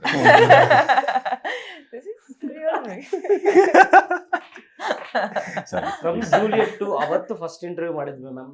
ಅವತ್ತು ನಾನು ಫಸ್ಟ್ ಕೇಳಿದೆ ಆಫ್ಟರ್ ಇಂಟರ್ವ್ಯೂ, ಯಾಕೆ ಇಷ್ಟು ನಗ್ತೀರಿ, ಯಾವಾಗ್ಲೂ ಹಿಂಗೆ ನಗ್ತಾನೆ ಇರ್ತೀರ ಅಂತ. ಅವತ್ತಿಂದ ಇವತ್ತಿನವ್ರು ಹಂಗೆ ಇರ್ತಾರೆ, ಬಟ್ ಸಿನಿಮಾದ ಡಿಫ್ರೆಂಟ್ ಅನಿಸ್ತು. ಒಳ್ಳೇದಲ್ವಾ ಈ ಸಿನಿಮಾ ನಗ್ನಗ್ತಾ ಖುಷಿಯಾಗಿ. ಆಕ್ಚುಲಿ ದೀಕ್ಷಿತ್ ಒಂದು ಮಾತು ಹೇಳ್ತಾ ಇದ್ರು, ದಟ್ ಆಸ್ ಅನ್ ಆರ್ಟಿಸ್ಟ್ ನಮಗೆ ಅಂದರೆ we have to be open. ಅಂದರೆ ಏನೇನು ಕ್ಯಾರೆಕ್ಟರ್ಸ್ ಬರುತ್ತಲ್ಲ, ದಿಸ್ ಇಸ್ ರಿಯಲ್ ಮೀ, ನೀವೇನು ಈಗ ನೋಡ್ತಾ ಇದ್ದೀರಾ, this is real me. But ನಾನು ಸ್ಕ್ರೀನ್ ಮೇಲೆ I want to try out everything. ಏನೇನು ಸಿಗುತ್ತಲ್ಲ ನನಗೆ, ಐ ಆಮ್ ವೆರಿ ಗ್ರೀಡಿ. ನಾನು ಏನೇನು ತೋರಿಸ್ಬೋದು ಅದನ್ನೆಲ್ಲ I want to show, I want to enact through my characters. And Kousalya Supraja Rama ಆದಮೇಲೆ ಇನ್ಫ್ಯಾಕ್ಟ್ ಅಲ್ಲಿ ತನಕನೂ ನಾನು ಅದನ್ನೇ ಟ್ರೈ ಮಾಡ್ತಾ ಇದ್ದೆ. ಪ್ರೇಮಂ ಪೂಜಮ್ ಆಗಿರ್ಬೋದು, ಜೂಲಿಯಟ್ ಆಗಿರ್ಬೋದು, ಕೌಸಲ್ಯ ಸುಪ್ರಜಾರಾಮ ಆಗಿರ್ಬೋದು, ವೇಟ್ ಮಾಡಿದ್ರು ಸರಿ, I wanted different characters. And Kausalya ಆದಮೇಲೆ ಏನಾಯಿತು ಅಂತಂದರೆ, ಎಲ್ಲರೂ ನನ್ನ ಆ ಕ್ಯಾರೆಕ್ಟರ್, ಶಿವಾನಿ ಕ್ಯಾರೆಕ್ಟರ್ ನೋಡಿಬಿಟ್ಟು ನಮ್ ಕರ್ಲಿ ಹೇರೇ ಬೇಕು ಆಯ್ತಾ, and full bubbly character, full lively ಆಗಿರ್ಬೇಕು, ಇಡೀ ದಿನ ನಗಾಡ್ತಾ ಇರ್ಬೇಕು, ಆ ಥರದ ಕ್ಯಾರೆಕ್ಟರ್ಸ್ ಜೊತೆಗೇನೆ ಬರ್ತಾ ಇದ್ರು, ವಿಚ್ ಈಸ್ ಓಕೆ. ನಾನು ಆ ಕಥೆಗಳನ್ನು ಕೇಳಿದೆ. ಬಟ್ ಅಂತ ಟೈಮಲ್ಲಿ ಒಂದು ಡಿಫ್ರೆಂಟ್ ಆದಂತ ಕ್ಯಾರೆಕ್ಟರ್, ಡಿಫ್ರೆಂಟ್ ಆದಂತ ಸ್ಟೋರಿ ಜೊತೆಗೆ ಬಂದಿದ್ದು Abhi sir with bank of Bhagyalakshmi. ನಿಮಗೆ ಡಿಫ್ರೆನ್ಸ್ ಅಂತಿದೆ ಮೋಸ್ಟ್ಲಿ ನಗ್ಬಾರ್ದು. ಹಂಗಲ್ಲ, ಜಾನರ್ ಕೂಡ ಇಟ್ಸ್ ಅ ಹೌದು. Very different genre and making wise ತುಂಬಾನೇ ಡಿಫ್ರೆಂಟ್ ಆಗಿತ್ತು. ನನ್ನ ಕ್ಯಾರೆಕ್ಟರ್ ಅಫ್ಕೋರ್ಸ್ ನನಗೆ ತುಂಬಾನೇ ಒಂದು ಬೇರೆನೇ ರೀತಿಯಾದಂತ ಒಂದು ತುಂಬಾನೇ ಸಟಲ್, ಅದೇನು ಅಂಡರ್ ಪ್ಲೇ ಮಾಡೋದೇನಿದೆ ಅಲ್ಲ, ಅವ್ರೇನು ಮುಂಚಿನ ಸಿನಿಮಾಗಳಲ್ಲಿ ಅಂಡರ್ ಪ್ಲೇ ಮಾಡ್ತಾ ಇದ್ರಲ್ಲ, ಅದನ್ನ ನಂಗೆ ಇಲ್ಲಿ ಮಾಡ್ಬೇಕಿತ್ತು. And it is very difficult for me, like because ನಾನು ನ್ಯಾಚುರಲಿ ತುಂಬಾನೇ ಸ್ವಲ್ಪ ಲೈಕ್ ಎಕ್ಸ್ಪ್ರೆಸಿವ್ ಆಗಿದ್ದೀನಿ ಫೇಸ್ ಅಲ್ಲಿ. ಸೊ ಅದನ್ನ ಸ್ಕ್ರೀನ್ ಮೇಲೆ ತರೋದು it was very challenging for me. And ಅಷ್ಟು ಮೆಚೂರ್ಡ್ ಆಗಿ, ತುಂಬಾನೇ ಪಾಯ್ಸ್ಡ್ ಆಗಿ, ಅಷ್ಟು ಸೀರಿಯಸ್ ಆಗಿ ಕಾಣಿಸೋದು, I felt it will be really nice for me. ಅಂದ್ರೆ ಇಲ್ಲಿ ತನಕ ಪ್ಲೇ ಮಾಡಿರ್ಲಿಲ್ಲ. ಅಂಡ್ ಇದ್ರ ಜೊತೆಗೆ ಈಗ ಬೇರೆ ಏನ್ ಸಿನಿಮಾಗಳು ರಿಲೀಸ್ ಆಗ್ತಾ ಇದೆ ಅದು, ಅದರಲ್ಲಿ ಕೂಡ ಬೇರೆನೇ ರೀತಿ ಕ್ಯಾರೆಕ್ಟರ್ಸ್ ಇದೆ. ಸೊ ಒಂದು ಬೇರೆ ರೀತಿ ಜಾನರ್, ಬೇರೆ ರೀತಿ ಕ್ಯಾರೆಕ್ಟರ್ನ ಒಪ್ಕೊಳ್ಳೋ ಪ್ರಾಸೆಸ್ ಅಲ್ಲಿ ಒಪ್ಕೊಂಡಂತ ಸಿನಿಮಾ ಇದು bank of Bhagyalakshmi. Sir, bank of Bhagyalakshmi ಒಂದು ರಾಬರಿ ಮೇಲೆ ಇರುವಂತಹ ಕಥೆ. ಬಟ್ ಏನಾಗುತ್ತೆ ಅಂದ್ರೆ, ರಾಬರಿ ಅಂದ್ರೆ ಹಾಸ್ಟೇಜಸ್ ಆಗ್ತಾರೆ, ಅಲ್ಲಿ ಹೋಗಿ ಬಂದು ಎಲ್ಲರನ್ನು ಕೂಡಿಸ್ಬಿಟ್ಟಿರ್ತಾರೆ, ಎಲ್ಲೂ ಹೋಗೋಕ್ಕಿರಲ್ಲ. ಆಮೇಲೆ ಜಾಸ್ತಿ ಸಿನಿಮಾ ಪೂರ್ತಿ ಒಂದು ಲಿಮಿಟೆಡ್ ಸ್ಪೇಸ್ ಅಲ್ಲೇ ಇರುತ್ತೆ, ಅಲ್ಲೇ ನಡೀತಿರುತ್ತೆ. ಬ್ಯಾಂಕ್ ಅಂದ್ರೆ ಬ್ಯಾಂಕಲ್ಲೇ ನಡೀತಿರುತ್ತೆ. ಸೊ ಅಲ್ಲಿ ಬರುವಂಥ ಸನ್ನಿವೇಶಗಳು ಮತ್ತು ನಡೆಯುವಂಥ ಸೀನ್ಗಳು ಎಷ್ಟು ರಿಫ್ರೆಶ್ ಅನ್ಸುತ್ತೆ ಆಡಿಯನ್ಸ್ಗೆ. ಬಿಕಾಸ್ ಜನರಲ್ ಆಗಿ ಹೇಳ್ತಾರಲ್ವಾ, ಒಂದೇ ಕಡೆ ಇದ್ಬಿಟ್ರೆ ಸೀನು ತುಂಬಾ ಬೇಜಾರಾಗುತ್ತೆ ಅಂತ. ಬಟ್ ನೀವು ಅದನ್ನ out of the box play ಮಾಡಿ ಏನ್ ಮಾಡ್ತೀವಿ? ಸರ್ ಇಲ್ಲ, ನಮ್ಮ ಸಿನಿಮಾ ಒಂದೇ ಕಡೆ ನಡೆಯಲ್ಲ. ಅಂದ್ರೆ ಅದು ನೋಡೋರ್ಗೆ ಹಂಗೆ ಅನ್ಸುತ್ತೆ, ಬಟ್ ಹಂಗೆ ಸ್ಕ್ರೀನ್ ಪ್ಲೇ ಬರ್ದೇ ಇಲ್ಲ ನಾವು. ಅಂದ್ರೆ ನಿಮ್ಗೆ ಓಕೆ ಒಂದು ಆ ಸ್ಟೇಜ್ ಇಟ್ಕೊಂಡು ಏನೋ ಮಾಡ್ತಾರೆ ಅನ್ನೋದು ಒಂದು, ಅಂದ್ರೆ ನಾವು ಹೇಳ್ತಾರೆ, ಈಗ ನೀವು ಏನೇ ಟೀಸರ್ ಟ್ರೈಲರ್ ನೋಡೋದು ಅದೊಂದು ಜಸ್ಟ್ ಒಂದು ಟ್ರ್ಯಾಕ್ ಅಷ್ಟೇ, ಟ್ರೈ ನೋಡೋದೇ ಬೇರೆ ಇದೆ ಸಿನಿಮಾ ಕಥೆಯಲ್ಲಿ. ಸೊ ಆ ಇದ್ರ ಮೇಲೆ ಹೋಗುತ್ತೆ. ಬಟ್ ನಿಮ್ಗೆ ಒಂದೇ ಥರ ಅನ್ಸಲ್ಲ. ಆಲ್ಮೋಸ್ಟ್ ತುಂಬ ಲೊಕೇಶನ್ ಚೇಂಜ್ ಆಗ್ತಿರುತ್ತೆ, ತುಂಬ ಕ್ಯಾರೆಕ್ಟರ್ಸ್ಗಳಿದ್ದಾವೆ, ತುಂಬ ಅಂದರೆ ನಿಮಗೆ ಟ್ವಿಸ್ಟ್ಸ್ ತುಂಬ ಇದ್ದಾವೆ. ಅದ್ರ ಮೇಲೆ ಹೋಗುತ್ತೆ. ನಂಗೆ ಅನ್ಸ್ದಂಗೆ ಒಂದೇ ಕಡೆ ನಡೀತಿದೆ ಅಂತ ಅನ್ಸಲ್ಲ. ನೋಡಿದವರು ಇಲ್ಲಿವರೆಗೂ ನೋಡಿದ್ರೆ ಯಾರು ಹಂಗಂದಿಲ್ಲ, ಅಂದರೆ ಒಂದೇ ಜಾಗದಲ್ಲಿ ನಡೆದಿದೆ ಆ ಥರ ಫೀಲೇ ಬರ್ತಿಲ್ಲ ಅಂತ. ಆ್ಯಕ್ಚುಲಿ ಬ್ಯಾಂಕಲ್ಲಿದೆ, ಬ್ಯಾಂಕ್ ಹೊರಗಡೆ ಪೊಲೀಸವ್ರು ಇರ್ತಾರೆ, ಅವ್ರದ್ದೊಂದು ನಡೀತಾ ಇರುತ್ತೆ, ಅಲ್ಲೊಂದು ಟ್ರ್ಯಾಕ್ ನಡೀತಾ ಇರುತ್ತೆ, ಈ ಕಡೆ ಒಂದು ಟ್ರ್ಯಾಕ್ ನಡೀತಾ ಇರುತ್ತೆ, ಇನ್ನೊಂದು ಟ್ರ್ಯಾಕ್ ಜಾಯ್ನ್ ಆಗುತ್ತೆ, ಸಿನಿಮಾ ಹೋಗ್ತಾ ಹೋಗ್ತಾ ಇನ್ನೊಂದು ಟ್ರ್ಯಾಕ್ ಜಾಯ್ನ್ ಆಗುತ್ತೆ. ಬ್ಯಾಂಕ್ ಒಳಗಡೆನೆ ತುಂಬಾ 4 ಟ್ರ್ಯಾಕ್ ಆಗುತ್ತೆ. 4 ಟ್ರ್ಯಾಕ್ ಆಗುತ್ತೆ, ಬ್ಯಾಂಕ್ ಒಳಗೆ, ಬ್ಯಾಂಕ್ ಹೊರಗೆ, and then later on 2 track ಬಂದು ಬರುತ್ತೆ. ಕ್ಲೈಮ್ಯಾಕ್ಸ್ ಒಂದು ಟ್ರ್ಯಾಕ್ ಬಂದು ಆ್ಯಡ್ ಆಗುತ್ತೆ, ಮತ್ತೆ ಒಂದು ಊರಿನ ವಾತಾವರಣ, ಈ ತರ ಏನೋ ಒಂದಿಷ್ಟು ಟ್ರ್ಯಾಕ್ ಹೋಗುತ್ತೆ, ಎಲ್ಲ ಒಂದು ಸೇರುತ್ತೆ ಒಟ್ಟಿಗೆ. ನಿಮ್ಗೆ ಏನ್ ಅನ್ಸುತ್ತೆ ಸರ್? ಅಂದ್ರೆ ಏನ್ ಹೇಳಲ್ಲ ಬಿಡಿ ಸ್ವಾಮಿ, ಕತೆ ಬರ್ದು ಕತೆ ಹೇಳ್ತಾ ಇದೆಯಾ ಅಂತ ಇನ್ನು ಹೇಳಿ ನಾನು ನಾವೇ ನೋಡ್ಬೇಕಾಗಿತ್ತು. ಅವ್ರು ಬೇರೆ ಬೋರ್ ಹೊಡಿಯುತ್ತಾ, ಒಂದೇ ಕಡೆ ಇದೆಯಾ ಸಿನಿಮಾ ಅಂತ ಕೇಳ್ತಾ ಇದ್ದಾರೆ. ಜನರಲ್ ಆಗಿ ಬ್ಯಾಂಕ್ ರಾಬರಿ ಅಂದ ತಕ್ಷಣ ಜನರಲ್ ಆಗಿ ಅಸ್ಯೂಮ್ ಮಾಡ್ತಾರೆ, ಅದೇ ಬೀಸ್ಟ್ ಆಗಿರ್ಬೋದು. 4 ಟ್ರ್ಯಾಕ್ ನಡೀತಾ ಇರುತ್ತೆ. ಸ್ಕ್ರೀನ್ ಪ್ಲೇ ಹಂಗ್ ಬರ್ದಿದೀವಿ, ಬೇರೆ ಬೇರೆ ಕಡೆ ಇಲ್ಲ, ತಲೆಯಲ್ಲಿ ಇಟ್ಕೊಂಡೇ ಬರ್ದೆ. ಅಂದ್ರೆ ಬರೆಯುವಾಗ್ಲೇನೆ ಯಾವ್ದು 1 ನಿಮಿಷ 2 ನಿಮಿಷದ ಮೇಲೆ ಒಂದು ಸೀನ್ ಒಂದೇ ಕಡೆ ನಡಿಬಾರ್ದು, ಸ್ಕ್ರೀನ್ ಪ್ಲೇ ಹಂಗೆ. ಮತ್ತೆ ಅವರು ಸಿನಿಮಾ ನೋಡಿ ಕಲ್ತ್ಬಿಟ್ಟಿದ್ದಾರೆ, VFX ಸ್ಟುಡಿಯೋ ಸಿನಿಮಾಗಳು ನೋಡಿ. ಸರ್, ಇದು ಪೋಸ್ಟರ್ ಅಲ್ಲಿ ಅಂದ್ರೆ ಒಬ್ಬೊಬ್ಬರಿಗೆ ಒಂದೊಂದು ಮುಖವಾಡ ಇದೆ. ಅಂದ್ರೆ ನೀವು ಹುಲಿ, ಮ್ಯಾಮ್ ಗಿಳಿ, ಕೋತಿ ಇದೆ, ನರಿ ಇದೆ.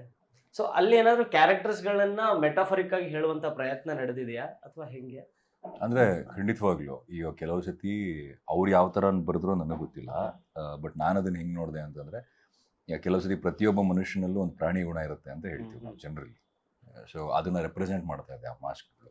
ಒಂದು ಕಳ್ಳರು ಕಳ್ತನ ಮಾಡೋದಕ್ಕೆ ಒಳಗೆ ಹೋಗ್ತಿದ್ದಾರೆ, ಮಾಸ್ಕ್ ಬೇಕು, ಮುಖ ಮುಚ್ಕೋಬೇಕು, ಒಂದು ಆ ಕಾರಣ. ಆದ್ರೆ ಅದ್ರ ಜೊತೆಗೆ ಎಲ್ಲೋ ಒಂದ್ ಕಡೆ ಅವ್ರವರ ಗುಣಗಳನ್ನ ಕೂಡ ಆ ಮಾಸ್ಕ್ ಮುಖಾಂತರ, ಯಾಕಂದ್ರೆ ಈಗ ಇವ್ರಿಗೆ ಮಾಸ್ಕ್ ಇಲ್ಲ,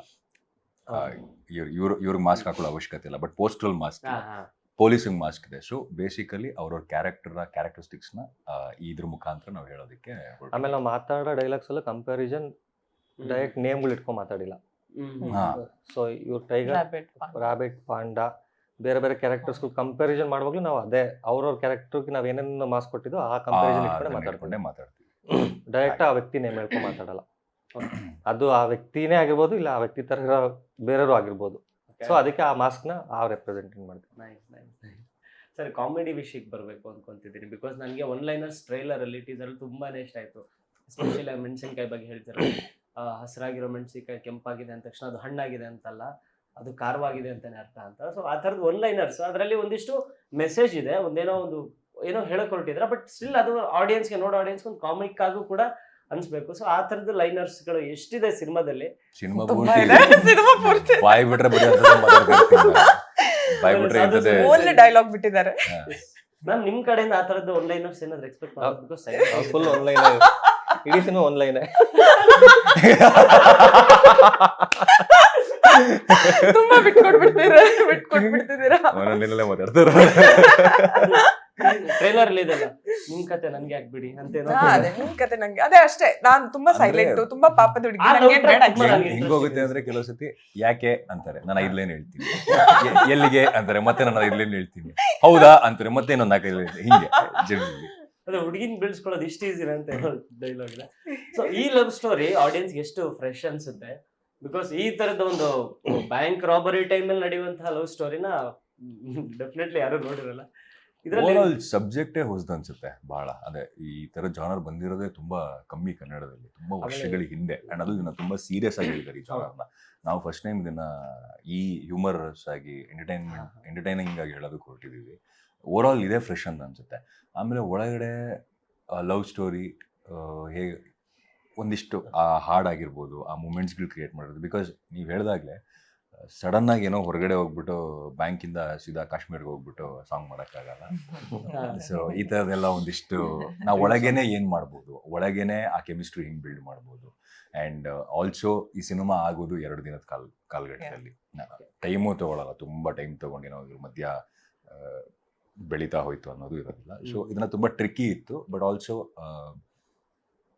ಟ್ಯಾಲೆಂಟ್, VFX ಎಲ್ಲ ಇಟ್ಕೊಂಡು ಒಂದು ಡ್ರೀಮ್ ಸಾಂಗ್ ಕೂಡ ಇದೆ, ಒಂದು ಸಣ್ಣದಾಗಿ ಡ್ರೀಮ್ ಸಾಂಗ್. ಅದನ್ನು ಕೂಡ ಆ ಅಟ್ಮಾಸ್ಫಿಯರ್ಲೇ ಮಾಡಿದೀವಿ,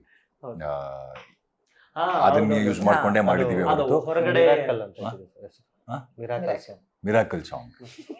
ಮಿರಾಕಲ್ ಸಾಂಗ್ ಹಿಂಗೆ ನನಗೂ ಇಂಟರ್ವ್ಯೂ ಕೂತಾಗ ಹೊಸ ಬಟ್ ಹೌದಾ, ಅದೇ ಸಾಂಗ್ ರಿಲೀಸ್ ಆಗಿದೆಯಲ್ಲ ಮಿರಾಕಲ್ ಸಾಂಗ್. ಸೊ ಅದಕ್ಕೆ ಬ್ರೀಫಿಂಗ್ ಅಂತಾರೆ ಇಂಟರ್ವ್ಯೂಗಿಂತ ಮುಂಚೆ. ಸರ್ ಹೆಂಗಿದ್ದೀರಾ, ಆರಾಮಾಗಿದ್ದೀರಾ, ಶೂಟಿಂಗ್ ಮುಗಿಸ್ಕೊಂಡ್ ಬಂದ್ರೆ ಅವ್ರು ಹೇಳಿದ್ರು, ನೀವು ಕನ್ಫ್ಯೂಸ್ ಆದ್ರಿ, ನಿಮಗ್ ತುಂಬಾ ಕಡೆ ನಡೀತಾ ಇದೆ.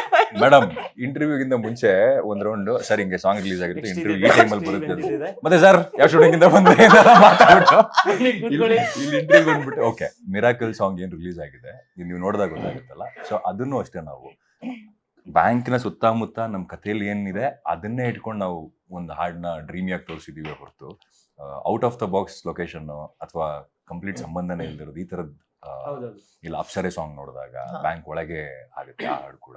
ಸೊ ಹಾಡಲ್ಲೂ ಕತೆ ಹೇಳಕ್ ಹೊರಟಿದೀವಿ. ಅಂಡ್ ಆಲ್ಸೋ ಸಣ್ಣ ಸಣ್ಣ ಸಣ್ಣ ಸಣ್ಣ ಎಲಿಮೆಂಟ್ಸ್, ಅದು ತುಂಬಾ ಮಜಾ ಕೊಡುತ್ತೆ, ಹೊಸ್ತು ಅಂತ ಅನ್ಸುತ್ತೆ. ಓಕೆ ಸರ್, ಅಂದ್ರೆ ಅವರು ಕಾಸ್ಟ್ಯೂಮ್ಸ್ ನೋಡಿದ್ರೆ ನಮ್ಗೆ ಕಾಸ್ಟ್ಯೂಮ್ಸ್ ಆಗಿರ್ಬೋದು, ಸ್ವಲ್ಪ ಮ್ಯೂಸಿಕ್ ಆಗಿರ್ಬೋದು, ಅಥವಾ ಬ್ಯಾಂಕ್ ನೋಡಿದ್ರು ಎಲ್ಲವೂ ಕೂಡ ಸ್ವಲ್ಪ ರೆಟ್ರೋ ಫೀಲ್ ಕೊಡ್ತಿದೆ. ಅಂದ್ರೆ ಅವ್ರು ಹಾಕಿರುವಂತ ಜಾಕೆಟ್ಸ್ ಆಗಿರ್ಬೋದು,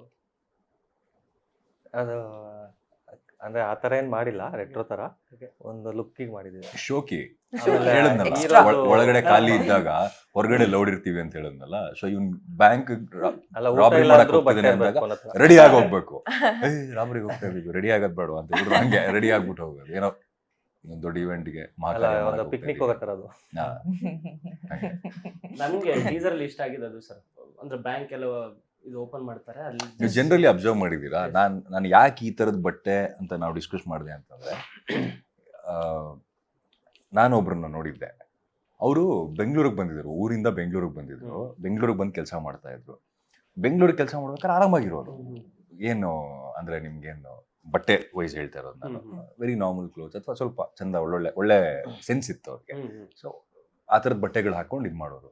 ಅವ್ರು ಯಾವಾಗ ವಾಪಸ್ ಊರಿಗೆ ಹೋಗ್ತಿದ್ರಲ್ಲ, ಫುಲ್ ಜಟಾಂಗ್, ಕಲರ್ಸ್ ಕಾಣಬೇಕು, ಶೂ ಇಂದ ಹಿಡಿದು ಶರ್ಟ್ ಇಂದ ಹಿಡಿದು ತಲೆಗೆ ಬ್ಯಾಂಡ್. ಅಂದ್ರೆ ವಾಪಸ್ ಊರಿಗೆ ಹೋಗ್ತಾ ಇದ್ದೀನಿ, ನಾನು ಬೆಂಗಳೂರಲ್ಲಿ ಏನ್ ಮಾಡ್ತಾ ಇದ್ದೀನಿ ಅಂತ ಗೊತ್ತಾಗ್ಬೇಕು ಅಂತ. ಅಂದ್ರೆ ಈ ಮೈಂಡ್ ಸೆಟ್ ಇರುತ್ತೆ. ನಾವೆಲ್ಲರೂ ಹೋಗ್ತಿದ್ದೀನಿ ಅಂದಾಗ, ನಾನು ಪ್ರತಿದಿನ ಇದ್ದಾಗ ಒಂಥರ ಇದ್ರು, ಏನೋ ಒಂದು ದೊಡ್ಡದಾಗಿ ಮಾಡಕ್ ಹೋಗ್ತಾ ಇದ್ದೀನಿ, ನನ್ನ ಮನ್ಸಿಗೆ ದೊಡ್ಡದು ಕಳ್ತನ ಮಾಡಕ್ ಹೋಗ್ತಿದ್ದೀನಿ, ಬಟ್ ಅದನ್ನ ದೊಡ್ಡದಾಗಿ ಮಾಡಕ್ ಹೋಗ್ತಾ ಇದ್ದೀನಿ, ಸಾಧನೆ ಮಾಡಕ್ ಹೋಗ್ತಾ ಇದ್ದೀನಿ ಅಂದಾಗ ರೆಡಿ ಆಗ್ಬಿಟ್ಟು ಹೋಗ್ಬೇಕು ಅಂತ. ಸೊ ಅವ್ನ ಮಟ್ಟಿಗೆ ರೆಡಿ ಅಂದ್ರೆ ಈ ತರ, ಒಬ್ಬ ಕಳ್ಳ ಅಂದ್ರೆ ಅವನ್ ತಲೆ ಈ ತರ ಇರ್ತಾನೆ, ಕಳ್ಳ ಅಂದ್ರೆ ಹಿಂಗ್ ರೆಡಿ ಆಗ್ತಾನೆ ಅಂತ. So that was the reason behind it. Sir ನಿಮ್ ಫೇವ್ರೆಟ್ ಸೀನ್ ಬಗ್ಗೆ ಯಾವ್ದಾದ್ರು, ಅಂದ್ರೆ ಬಿಟ್ಕೊಡ್ಲಾರ್ದೆ ಏನಾದ್ರು ಸ್ವಲ್ಪ ಹೇಳೋದಾದ್ರೆ, ನನ್ಗೆ ಇಷ್ಟ ಆಗಿದ್ದು ಅಂದ್ರೆ ಅದು ಹಿಂಗೆಲ್ಲ ಓಪನ್ ಮಾಡಿದ ತಕ್ಷಣ ಅದ್ರಲ್ಲಿ ಬರೀ ಒಂದು 50,000 ಎಷ್ಟೋ ಇದೆ ಅಂತ ತಕ್ಷಣ ನೀವು ಕೆಳಗಡೆ ಎಲ್ಲ ಬಿದ್ದು ಹಿಂಗ್ ಚಿಕ್ಕ ನಂಗೆ ತುಂಬಾ Oh, that's very ಸಖತ್ cute. Yeah, yeah. ಖುಷಿ ಆಯ್ತು. ಅದ್ರಲ್ಲಿ ತುಂಬಾ ಇನ್ನೋಸೆನ್ಸ್ ಕಾಣ್ತಿತ್ತು ಅದ್ರಲ್ಲಿ.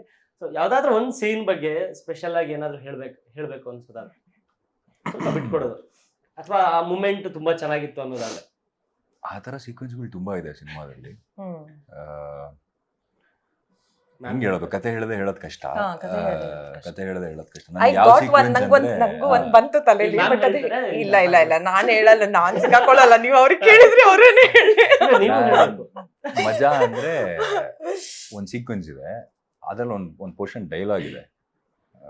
ಅದ್ ಟ್ರೈಲರ್ ಅಲ್ಲಿ ಬಂದಿದ್ಯಾ? ಅದು ಇಲ್ಲ ಅನ್ಸುತ್ತೆ, ಬಂದಿಲ್ಲ. ಟ್ರೈಲರ್ ಯೂಸ್ ಮಾಡಿಲ್ಲ ನಾವು. ಯಾವ್ದಲ್ಲಿ? ಯಾವ್ದು ಹೇಳಿದ್ರೆ ಗೊತ್ತಾಗ್ಬಿಡುತ್ತೆ. ನನಗೆ ಆ ಸೀಕ್ವೆನ್ಸ್ ಮಾಡ್ಬೇಕಾದ್ರೆ ಅಲ್ಲಿ ರೈಟಿಂಗ್ ಮಜಾ ಅಂತ ಅನ್ನಿಸ್ತು. ಕ್ಯಾರೆಕ್ಟರ್ಗ ಡೈಮೆನ್ಷನ್ ಆಗಿರ್ಬೋದು, ಆ ರೈಟಿಂಗ್ ಆಗಿರ್ಬೋದು. ಬೇಸಿಕಲಿ ನಾವು ಸಿಗಾಕೊಂಡಾಗ, ಬ್ಯಾಂಕ್ ಒಳಗಡೆ ಲಾಕ್ ಆದಾಗ, ಆ ಎಪಿಸೋಡ್ ಏನಿದೆ, ನಿಮ್ಮನ್ನ ಫೈಂಡ್ ಮಾಡೋಕ್ಕಿಂತ ಮುಂಚೆ ಆ ಕಂಪ್ಲೀಟ್ ಎಪಿಸೋಡ್ ಏನಿದೆ, ಅದು ಮಜಾ ಇದೆ. ಒಂದ್ ಸ್ವಲ್ಪ ಹೈ ಅನ್ಸುತ್ತೆ. ಅಂದ್ರೆ ಸಿನಿಮಾ ಒಂದ್ ಕಡೆಯಿಂದ ಹೋಗ್ತಾ ಇರುತ್ತೆ, ಹಿಂಗೆ ಬ್ಯಾಂಕಿಗೆ ಬರ್ತಾರೆ, ಕಳ್ತನ ಮಾಡ್ತಾರೆ, ಇನ್ನೇನು ಹೊರಟೋಗ್ತಾರೆ, ಕಳ್ತನ ಮಾಡ್ಕೊಂಡು, ಈ ತರ ಅನ್ಸಿದ್ರೆ. ಬಟ್ ಹೆಂಗ್ ಸಿಗಾಕೋತಾರೆ ಅನ್ನೋ ಆ ಹೋಲ್ ಇದೆಯಲ್ಲ, ಅದು ಮಜಾ ಇದೆ. ಅಂದ್ರೆ ತುಂಬಾ ಇದೆ ಈ ತರ ಕ್ಲೈಮ್ಯಾಕ್ಸ್. ನನಗೆ ಡೋರ್ ಹತ್ರ ಡೋರ್ ಹತ್ರ ಅದು ಆ ಬರ್ದಿರೋ ರೀತಿ ನನಗೆ ಅದು ಮಜಾ ಅನ್ಸುತ್ತೆ. ಪ್ರಾಸಪದಗಳಿದೆಯಲ್ಲ ಅದು, ಅದಲ್ಲದೆ ಮತ್ತೆ ಕ್ಲೈಮ್ಯಾಕ್ಸ್ ಅಂದ್ರೆ ಹಿಂಗೆ cinema complete cinema track change ಆಗುತ್ತೆ. ನಾನು ಇದು ಹೇಳ್ತೀನಿ ಸ್ವಾಮಿ, ಸಿನಿಮಾ ಬಗ್ಗೆ ಏನಾದ್ರು ಹೇಳ್ಬೇಕಲ್ಲ ಸಿನಿಮಾ ಬಗ್ಗೆ. ಸೊ ಲಾಸ್ಟ್ 20 ಮಿನಿಟ್ಸ್ ಸಿನಿಮಾ ನಮ್ಮ ಸುತ್ತಮುತ್ತ ಏನ್ ನಡೀತಾ ಇದೆ ಅದನ್ನ ತುಂಬಾ ಅದರಿಂದ ಏನ್ ಪ್ರಾಬ್ಲಮ್ಸ್ ಆಗ್ತದೆ ಬೇರೆ ಕಡೆ, ತಮಾಷೆಯಾಗಿ ಹೇಳ್ತಾ ಹೋಗ್ತಾ ಇರ್ತೀವಿ.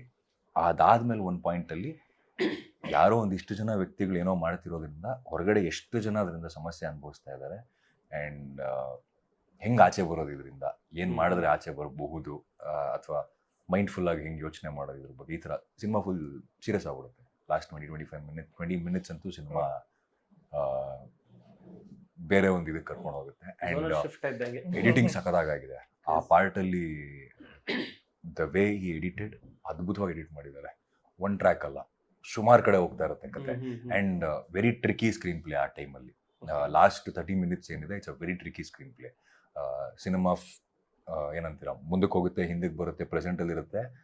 ಸ್ವಲ್ಪ ಅದು ನೀವು ಕಾನ್ಸಂಟ್ರೇಟ್ ಮಾಡಿ ನೋಡ್ಬೇಕು. ಇಲ್ಲಾಂದ್ರೆ ಮುಂದಿನ ಸೀನ್ ಫಸ್ಟ್ ಬರುತ್ತೆ, ಆಮೇಲೆ ಹಿಂದಿಂದ ಬರುತ್ತೆ, ಆಮೇಲೆ ಇವಾಗ ಏನ್ ನಡೀತಿದೆ ಅನ್ನೋದು ಬರುತ್ತೆ. ಈ ತರದ್ದೆಲ್ಲ ಒಂದಿಷ್ಟು ಆಟ ಆಡಿದೀವಿ ಲಾಸ್ಟ್ ಬಿಟ್ ಅಲ್ಲಿ. ಸೊ ಓವರ್ ಆಲ್ ನಿಮ್ಗೆ ಒಂದ್ ಸಿನಿಮಾಲ್ ಕೂತಾಗ ನಗಿಸ್ತೀವಿ ಅನ್ನೋದು ಒಂದೇ ಅಲ್ಲ, ಅಲ್ಲಿ ನಿಮ್ಗೆ ಸ್ಕ್ರೀನ್ ಪ್ಲೇ ಇಂಟೆಲಿಜೆನ್ಸ್ ಕಾಣುತ್ತೆ, ಬರವಣಿಗೆಯ ಒಂದು ಇದು ಮಜಾ ಅನ್ಸುತ್ತೆ, ಅಂಡ್ ಕ್ಯಾರೆಕ್ಟರ್ಗಳು ಗ್ರಾಫ್ ಚೇಂಜ್ ಆಗೋದು ನಿಮಗೆ ಗೊತ್ತಾಗುತ್ತೆ. ಅಂಡ್ ಓವರ್ ಆಲ್ VFXಗಳು ಇಡೀ ಸಿನಿಮಾದಲ್ಲಿ ಎಷ್ಟು 800 ಶಾಟ್ ಇದೆಯಾ? ಒಂದು 800 ಶಾಟ್ ಏನೋ VFX ಮಾಡ್ಕೊಂಡಿದ್ದಾರೆ ಸಿನಿಮಾದಲ್ಲಿ. ಅಂದ್ರೆ ಆ ತರ ಅಲ್ಲ, clean up set clean up ಆ ತರ ಜಾಸ್ತಿ ಸುಮಾರು CC ಕ್ಯಾಮೆರಾ 800 ಶಾಟ್ಸ್ VFX ಇದೆ. ಮೇಜರ್ ಒಂದಷ್ಟು ಪೋರ್ಷನ್ಸ್ ಇದೆ ತುಂಬಾ. ಈಗ ಸಾಂಗ್ ಅಲ್ಲಿ ನೋಡಿದ್ರೆ ಅದು ಅಂದ್ರೆ ಅವ್ರು ಹೆಂಗೆ ಅಂದ್ರೆ ಲೈನ್ ಕಾಣಿಸ್ತಿದ್ರು ಅವ್ರದೇ ಅಲ್ವಾ VFX ಕಂಪ್ನಿ, ತೆಗೆದ್ ಬಿಡೋಣ ಇದು ಯಾಕೆ ತೆಗೆದ್ಮೇಲೆ ಇದು ಹಾಕ್ಬಿಡೋಣ ಯಾಕೋ ಚೆನ್ನಾಗಿ ಕಾಣ್ತಿದೆ ಅಂತ ಮತ್ತೆ ಈ ತರದೆಲ್ಲ ಮಾಡ್ತಿರ್ತಾರೆ. ಬಟ್ VFX ಒಂದಿಷ್ಟು ಶಾರ್ಟ್ಸ್ ಇದೆ, ಸಾಂಗ್ ಟ್ರಾನ್ಸಿಷನ್, ಮೂನು ಅವೆಲ್ಲ ಹೊಸದಾಗೆ ನಾವು ಕ್ರಿಯೇಟ್ ಮಾಡ್ಬೇಕು ಅಂತ. ಆಮೇಲೆ ಕೆಲವು ಶಾರ್ಟ್ಸ್ಗಳು ಟ್ರಾನ್ಸಿಷನ್, ಕ್ಯಾಮ್ರಾ ಹಂಗೆ ಒಂದ್ ಕಡೆಯಿಂದಾನೆ ಕ್ಯಾಮ್ರಾ ಮೂವ್ಮೆಂಟ್ ಕಟ್ ಆಗದೇನೆ ಇನ್ನೊಂದು ಲೊಕೇಶನ್ ಬರುತ್ತೆ, ಹಂಗೆ ಮೂವ್ಮೆಂಟ್ ಇದಾಗುತ್ತೆ. ಈ ತರದೆಲ್ಲ ಒಂದಿಷ್ಟು ಅದು VFX ನ ಇದಾಗಿರ್ಬೋದು, ಟ್ಯಾಲೆಂಟ್ ಆಗಿರ್ಬೋದು. ಅಂಡ್ ಲಾಸ್ಟ್ ಅಲ್ಲಿ ಸ್ಕ್ರೀನ್ ಪ್ಲೇ ಇದು ಮಾಡಿರುವ ರೀತಿ. So everything this are the highlights of film ಅಂತ ಅನ್ಸುತ್ತೆ. ಅಂಡ್ ಪರ್ಫಾರ್ಮೆನ್ಸ್ ಎಲ್ಲರದ್ದು. ನೀವೇನಾದ್ರು ಹೇಳಿ, ಅಂದ್ರೆ ಒಂದು ಮೆಮೊರೇಬಲ್ ಡೇ, ಒನ್ ಡೇ, ಯಾವ್ದಾದ್ರು ಒನ್ ಡೇ ಎಂತ ಐರನ್ ಮಾಡಿಲ್ಲ ಅಲ್ಲ, ಐರನ್ ಮಾಡಿಲ್ಲ ಅಲ್ಲ, ಏನಿದೆ ಐರನ್ ಮಾಡಿಲ್ಲ, ಇದು ಆಲ್ ಟುಗೆದರ್ ಮತ್ತೆ ಬಿಟ್ಟಿದ್ದು ಎಂತ ಸುಮ್ಮನೆ ನೀವು ಮಾತಾಡ್ಲಿರಿ, ಸುಳ್ಳು ಹೇಳ್ತಿದ್ದಾರೆ. ಅವ್ರು ಏನು ಹೇಳೇ ಇಲ್ಲ, ನೀವು ಐರನ್ ಸೆಟ್ ಅಲ್ಲಿ ಹೆಂಗಿರುತ್ತೆ ಅಂತ ಗೊತ್ತಾಯ್ತಲ್ಲ. ಅದಲ್ಲ ಇಶ್ಯೂ, ಅದಲ್ಲ. ನೀವೇ ಹೇಳ್ಬಿಡಿ. ಇಲ್ಲ ಅದನ್ನ ಹೇಳಕ್ ಬಿಡಿ ಪಾಪ. ಇಲ್ಲ ದೀಕ್ಷಿತ್ ಸರ್ ನನಗೆ ಗೊತ್ತಿಲ್ಲ. ನಿಜ ಏನಿಲ್ಲ, ನಮ್ದು ಸೆಟ್ ಅಂದ್ರೆ ಎಲ್ಲರಿಗೂ ಒಂದೇ ಕಾಸ್ಟ್ಯೂಮ್ ಇಲ್ಲ. ಅವಾಗ ನೀವು ಬಿಫೋರ್ ಮೈಂಡ್ ಸೆಟ್ ಅಲ್ಲಿ ಯಾವ ಏನ್ ಹೇಳ್ಬೇಕು ಅನ್ಕೊಂಡಿದ್ರೆ ಅದನ್ನೇ ಹೇಳ್ಬೇಕು. ಮ್ಯಾಮ್ ಹೇಳಿದ್ರಂತ ಮ್ಯಾನಿಪುಲೇಟ್ ಅಲ್ಲ ಪಾಪ ಅವ್ರಿಗೆ ಇನ್ನು ಪ್ರಮೋಷನ್ ಬರ್ಬೇಕು, ಮುಂದೆ ಹಿಂಗೆ ಪ್ರಮೋಷನ್ಸ್ ಗುರಾಯಿಸಿದ್ರು, ಹೇಳಿದ್ರು ಇಲ್ಲೇ. ಹಿಂಗೆ ನೋಡಿದ್ರಿ ಇನ್ನೊಂದು ಬೇರೆ ಟ್ವಿಸ್ಟ್ ಇದೆ ಸರ್ಗೆ. ಏನಿಲ್ಲ, no it's a genuine story, genuine issue. Release day ಏನು twist? Release day madam release ಓ, ಎಲ್ಲಿ ಹೋಗ್ತೀರಾ ನೀವು? ಸಿಗಾಕ್ತಾ ಇರಲ್ಲ ಕಾಂಟ್ರವರ್ಸಿಲಿ ಈಗ. ಫಸ್ಟ್ ಡೇ ಫಸ್ಟ್ ಶೋ ಯಾವ ಸಿನಿಮಾ ನೋಡ್ತೀರಾ? ಸರಿ ಇದೇ ಚೆನ್ನಾಗಿತ್ತಾ? ಇದೇ ಬೆಟರ್ ಅಂತೀರಾ? ಏನು ಕತೆ ಹೇಳ್ತಾ ಇದ್ರಿ? ಅಲ್ಲ ಏನಿಲ್ಲ, ಅವತ್ತು 2 ಕಾಸ್ಟ್ಯೂಮ್ ನಮ್ಮ ಹತ್ರ, ಪ್ರತಿಯೊಬ್ರದ್ದು 2 ಕಾಸ್ಟ್ಯೂಮ್ ಇದೆ. ಅವತ್ತು 2 ಕಾಸ್ಟ್ಯೂಮ್ ವಾಶ್ ಮಾಡ್ಬಿಟ್ಟಾರೆ, ಬೆಳಗ್ಗೆ ಒಣಗಿಲ್ಲ. ಅದು ಅವನೇನ್ ಮಾಡಿದ, ಐರನ್ ಮಾಡ್ಬಿಟ್ಟ. Not just on that day. ಅವತ್ತು ಅಲ್ಲ ನನಗೆ ಹೇಳ್ತಿರೋದು ಮೇಡಮ್, ನಿಮ್ ಟಫೆಸ್ಟ್ ಡೇ. ಸೊ ಅವತ್ತು ಸ್ವಲ್ಪ ತುಂಬಾ ಎಮೋಷನ್ ಆಗ್ಬಿಟ್ಟಿದ್ದು, ನಾನು ಹೆಂಗ್ ಹಾಕೊಡ್ಲಿದ್ದು ಅಂತ. ಏನೇನೆಲ್ಲ ಸ್ಟೋರಿ ಹೇಳಿದ್ರು ಆಯ್ತಾ? ಐರನ್ ಮಾಡಿಲ್ವಾ? ಸುಮ್ನಿರಿ, ಏನಲ್ಲ, ಏನಾಗಿದೆ ಗೊತ್ತಾ? ನೀವೇ ಹೇಳಿ. ಪಾಪ ಬೇಡ ಬಿಡಿ, ಇಟ್ಸ್ ಓಕೆ. ಅದು ಒಂದೊಂದ್ ದಿನ ಇಶ್ಯೂ ಆಗುತ್ತೆ. ಅದು ಏನಿತ್ತು ಅಂತಂದ್ರೆ ಶೆಡ್ಯೂಲ್ ನಮ್ದು ಆಗಿತ್ತು. ನಾವು ನಮ್ಗೆ ಡೇ ಅಂಡ್ ನೈಟ್ ಕೆಲಸ ಮಾಡ್ತಿದ್ವಿ, ಡೇ ಅಂಡ್ ನೈಟ್ ಕೆಲಸ ಮಾಡ್ತಾ ಇದ್ವಿ. ಅವ್ರಿಗೆ ಪಾಪ ಟೈಮ್ ಸಿಗ್ತಾ ಇರ್ಲಿಲ್ಲ ಅದನ್ನ ಒಣಗ್ಸೋದಕ್ಕೆ. ಅವ್ರು ಹೆಂಗೋ ಏನೋ ಮಾಡಿ ಅಯ್ಯನ್ ಮಾಡೋ, ಬಿಕಾಸ್ ತೊಳ್ದು ಹಾಕ್ಬೇಕಲ್ಲ, ಪ್ರತಿದಿನ ಕಾಸ್ಟ್ಯೂಮ್ ವಾಶ್ ಆಗ್ತಾ ಇದೆ. ಅಂಡ್ ಒಂದೊಂದ್ ದಿನ ಪ್ರಾಬ್ಲಮ್ ಆಗಿ 2 ಕಾಸ್ಟ್ಯೂಮ್ ಒಂದೇ ದಿನ ಯೂಸ್ ಮಾಡಿರ್ತೀವಿ. ಹಾಗೆಲ್ಲ ಆದಾಗ ಅವ್ರಿಗೆ ಪಾಪ ಡ್ರೈ ಮಾಡಕ್ಕೆ ಇಶ್ಯೂ ಆಗ್ತಾ ಇತ್ತು. ಅಂಡ್ ನಂಗೆ ಇನ್ಫೆಕ್ಷನ್ ಆಗ್ಬಿಡ್ತು ಬಿಕಾಸ್ ಆಫ್ ವೆಟ್ ಕ್ಲೋತ್ಸ್ ಇಂದ. ಅಂಡ್ ಹಿಂದಿನ ದಿನ ನಾನು ಆಕ್ಚುಲಿ ಇನ್ಫಾರ್ಮ್ ಮಾಡಿದ್ದೆ ಟೀಮಿಗೆ ದಟ್ ಆಲ್ರೆಡಿ ಇನ್ಫೆಕ್ಷನ್ ಆಗಿದೆ ನನಗೆ, make sure that I mean clothes are dry ಆಗಿ ಬರಲಿ, ಪ್ರತಿದಿನ ಒಂದು ಸ್ವಲ್ಪ ವೆಟ್ ಇರುತ್ತೆ ಅಂತ. ಬಿಕಾಸ್ ನಮ್ದು ಸಾರಿ ಲಂಗ ಎಲ್ಲ ಏನಿರುತ್ತಲ್ಲ ತುಂಬಾ ದಪ್ಪ ಇರುತ್ತೆ, ಅವ್ರಿಗೆ ಡಿಫಿಕಲ್ಟ್ ಆಯ್ತು ಅಂತ ಅನ್ಸುತ್ತೆ. ಆ ದಿನ ಮತ್ತೆ ಹಾಗೆ ಬಂತು, ಅದಕ್ಕೆ ನಂಗೆ ಅಳು ಬಂತು ಅಷ್ಟೇನೆ. ಏನೇನೆಲ್ಲ ಸ್ಟೋರಿ ಹೇಳಿದ್ರು. ಏನು ನೀವಿರ್ಲಿಲ್ವ ಸೆಟ್ ಅಲ್ಲಿ ಅವ್ರು ಹೇಳ್ಬೇಕಾದ್ರೆ? ಇಲ್ಲ, ಅವ್ರಿಗೆ ಹೆಂಗ್ ಗೊತ್ತಿರುತ್ತೆ? ನಾನು ಅವ್ರ ಕ್ಯಾರವನ್ ಅಲ್ಲ ಹತ್ರ. ನಮ್ಗೆ ಇವೆಲ್ಲ ಆಗಲ್ಲ, ನಮ್ದು ಎಮ್ಮೆ ಚರ್ಮ, ಬಟ್ಟೆ ಒದ್ದೆ ಇರ್ಲಿ. ಆಮೇಲೆ ಬಟ್ಟೆ ಒದ್ದೆ ಅಂತ ಹತ್ಬಿಟ್ರೆ ಅಷ್ಟೇ, ಡೈರೆಕ್ಟ್ರು 4 ಸೆಟ್ಟಲ್ಲಿ ಹೇಳ್ಕೊಂಡ್ಬಿಡ್ತಾರೆ, ಮೀರಾ ಬಟ್ಟೆ ಒದ್ದೆ ಇದೆ ಅಳ್ತಾನೆ. ಇನ್ಫೆಕ್ಷನ್ ಅದೇ ಹೀರೋಯಿನ್ ಹತ್ರ ಇಲ್ಲ, ಅಲ್ಲಲ್ಲ ಅವರು ನೀವು ನೀವಲ್ಲ. Very true. ಅಂದ್ರೆ ಹೆಣ್ಮಕ್ಳಿಗೆ ಜನರಲಿ ಆ ಸೆನ್ಸಿಟಿವ್, ನಮಗ್ ಬೇರೆ ತರ ವರ್ಕ್ ಆಗುತ್ತೆ, ಅವ್ರಿಗೆ ಬೇರೆ ತರ ವರ್ಕ್ ಆಗುತ್ತೆ. ಅಂಡ್ ನಮಗಿಂತ ಜಾಸ್ತಿ ಕಷ್ಟಪಡ್ತಾರೆ ನಾವು ಸೀರಿಯಸ್ ನೋಡಿ. ಯಾಕಂದ್ರೆ ಅವ್ರು ನಮಗಿಂತ ಮುಂಚೆ ಬರ್ಬೇಕು, ಅವ್ರ ಹೇರ್ ಆಗಿರ್ಬೋದು, ಮೇಕಪ್ ಆಗಿರ್ಬೋದು, ನಮ್ಗಿಂತ 2 ಗಂಟೆ ಮುಂಚೆ ಬಂದು ಕೆಲಸ ಮಾಡ್ತಾರೆ. ನಾವು ಪ್ಯಾಕಪ್ ಆದ್ಮೇಲೆ ನಮ್ಗಿಂತ 2 ಗಂಟೆ ಜಾಸ್ತಿ ಕೆಲಸ ಮಾಡ್ತಾರೆ. ಅದಾದ್ಮೇಲೆ ಹಾಕಿರೋದನ್ನ ಮೇಕಪ್ ತೆಗಿಬೇಕಲ್ಲ ಮತ್ತೆ. ಬಟ್ ಜೋಕ್ಸ್ ಅಪಾರ್ಟ್, ಅದರಲ್ಲಿ ಆರ್ಗ್ಯುಮೆಂಟೇ ಇಲ್ಲ. They are the hardest working actresses set ಅಲ್ಲಿ, ಅವರೇ ಹಾರ್ಡ್ ವರ್ಕಿಂಗ್. ಒಂದೊಂದ್ಸರಿ ಮೇಡಮ್ ಫುಲ್ ಡೇ ಒಂದಿನ ಒಂದೇ ಶೂಟ್ ಮಾಡಿದೀನಿ, ಒಂದೇ ಒಂದು ಶಾರ್ಟ್. ಸೊ ಈ ತರದೆಲ್ಲ ಸುಮಾರು ಇರುತ್ತೆ. ಅಂದ್ರೆ ಒಂದ್ಸರಿ ಸ್ಟಾರ್ಟ್ ಆದ ಸೀನು ಹೆಂಗ್ ಹೋಗುತ್ತೆ ಅಂತ ಗೊತ್ತಾಗಲ್ಲ, ಅದ್ ಮುಗಿಬೇಕು, ಇಲ್ಲ ಲೈಟಿಂಗ್ ಚೇಂಜ್ ಆಗ್ಬೇಕು, ಅವು ಇವು ಇರುತ್ತೆ. ಒಂದೊಂದಿನ ಒಂದೊಂದ್ ಶಾರ್ಟ್ ತೆಗೆದು ಪಾಪ ಕಳ್ಸಿದ್ವಿ. ಇಲ್ಲ ಪಾಪ ಅವರು ಅಷ್ಟೇನೆ. ಯಾಕೆ ಇವ್ ನಾವ್ ಯಾವಾಗಾರು ಪ್ರಮೋಷನ್ ಅಂದ್ರೆ ನನ್ ಇದೇ ಪರಿಸ್ಥಿತಿಯಲ್ಲಿ ಹೋದ ವರ್ಷ ಕೂಡ ಇದ್ದೆ. ಒಂದೇ ತಿಂಗಳಲ್ಲಿ 2 ಸಿನಿಮಾ ರಿಲೀಸ್ ಆಗ್ತಾ ಇತ್ತು. ಸೊ ಹಂಗಾಗಿ ಪ್ರಮೋಷನ್ಸ್ಗೆಲ್ಲ ಓಡಾಡ್ತಾ ಇದ್ದೆ. ಈಗ ಹೆಂಗೆ ಇಲ್ಲಿಗೆ ನೈಟ್ ಶೂಟಿಂಗ್ ಹೋಗ್ಬೇಕು ನಾನು, ಇವಾಗ ಬೆಳಿಗ್ಗೆ ಪ್ರಮೋಷನ್ ಮಾಡ್ತೀನಲ್ಲ. ಸೊ ಹಂಗೆ ಇವರು ನೈಟ್ ಶೂಟ್ ಮಾಡ್ತಿದ್ರು. ಸೊ ಇವರೆಲ್ಲ ಒಪ್ಕೊಂಡಿದ್ದಕ್ಕೆ ಅದು ಸಾಧ್ಯವಾಗಿತ್ತು. ನೈಟ್ ಶೂಟ್ ಮಾಡೋಣ, ಸರಿ ಅಟ್ಲೀಸ್ಟ್ ಸೆಲೆಕ್ಟಿವ್ ಡೇಸ್ ಒಂದಿಷ್ಟು. ಅಂದ್ರೆ ಇವರು ಪೋರ್ಷನ್ ಇಲ್ಲಿ ಬೇರೆ ಇವ್ರ ಪೋರ್ಷನ್ಸ್ ಜಾಸ್ತಿ ಇದ್ರು ಆ ಥರದ್ದು. ಆಮೇಲೆ ಒಂದೊಂದ್ಸರಿ ರಿಯಾಕ್ಷನ್ಸ್ಗಳು ಆಮೇಲೆ ತೊಗೊಂತಿದ್ವಿ.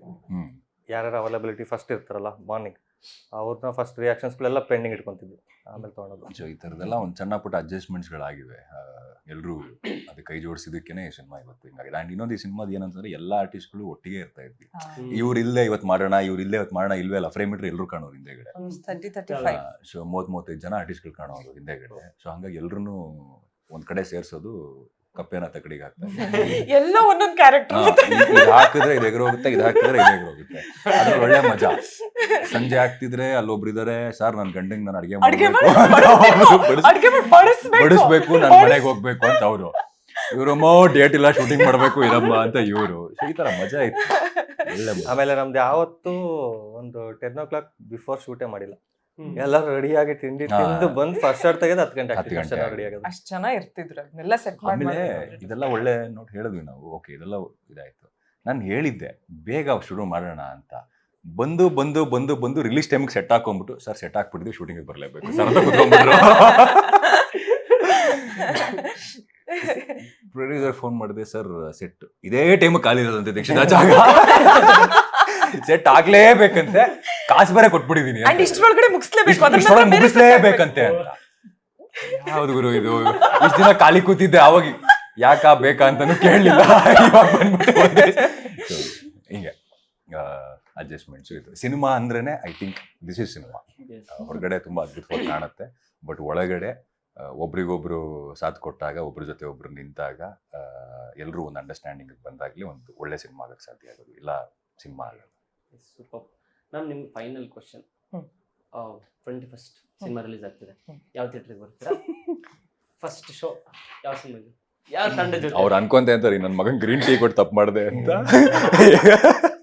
ಹೆಂಗೋ ನಿದ್ದೆ ಮಾಡ್ಕೊಂಡಿದ್ದ. ಅಲ್ಲ, ಆಕ್ಚುಲಿ ರಿಯಾಲಿಟಿ ಅನ್ನೋದು ಯಾರು ಫಸ್ಟ್ ಅನೌನ್ಸ್ ಮಾಡಿದ್ರು ಅವ್ರದ್ದು. ಮ್ಯಾಮ್ ಆನ್ಸರ್ ಮಾಡ್ತಾರೆ. ಓಲಿ ಬಿಟ್ಬಿಡಿ. ಓಕೆ, ಇಲ್ಲ, ಎರಡು ಟೀಮ್ ಅವ್ರು ಏನ್ ಮಾಡ್ತಾರೆ, ಫಸ್ಟ್ ಹಾಫ್ ಒಂದ್ ಟೀಮ್ ಜೊತೆ ನೋಡ್ತಾರೆ, ಸೆಕೆಂಡ್ ಹಾಫ್ ಒಂದ್ ಟೀಮ್ ಜೊತೆ ನೋಡ್ತಾರೆ. ಅಲ್ವಾ? That's all. First first half ಯಾವ ಟೀಮ್ ಜೊತೆ ನೋಡ್ತೀರಾ? ಅದು ನೀವು ನಿಮ್ಗೆ ಸರ್ಪ್ರೈಸಿಂಗ್, ನೀವು ಅವತ್ತು ಥಿಯೇಟರ್ ಹತ್ರ ಬನ್ನಿ, ಫಸ್ಟ್ ಹಾಫ್ ಯಾವ್ದು ನೋಡ್ತಾರೆ, ಸೆಕೆಂಡ್ ಹಾಫ್ ಯಾವ್ದು ನೋಡ್ತಾರೆ ಅಂತ. ಶೋ ಸ್ಟಾರ್ಟ್ ಆಗ್ಬೇಕಲ್ಲ, ಟೈಮಿಂಗ್ಸ್ ಎಲ್ಲ ಡಿಫ್ರೆಂಟ್ ಎಲ್ಲ ಇರುತ್ತೆ ಬೇರೆ ಇಸ್ಕೊಂಡ್ಬಿಡಿ. ಬೇರೆ ಥಿಯೇಟರ್ಸ್. ನಾನೇ ಸಿಗಕ್ಕೆ ನಾನೇ ನಿಮ್ಮ ಸೇವ್ ಮಾಡ್ತಾ ಇದ್ದೀನಿ. ಎರಡು ಸೇರಿ ಎರಡು ಸಿನಿಮಾ ನಾನು ಆಲ್ರೆಡಿ ನೋಡಿದ್ದೀನಿ ಮನೇಲಿ. ಅಷ್ಟೇ, ನೀವು ಇನ್ನೊಂದು ಐಡಿಯಾ ಕೊಡ್ತೀರಾ? ಹಂಗೆ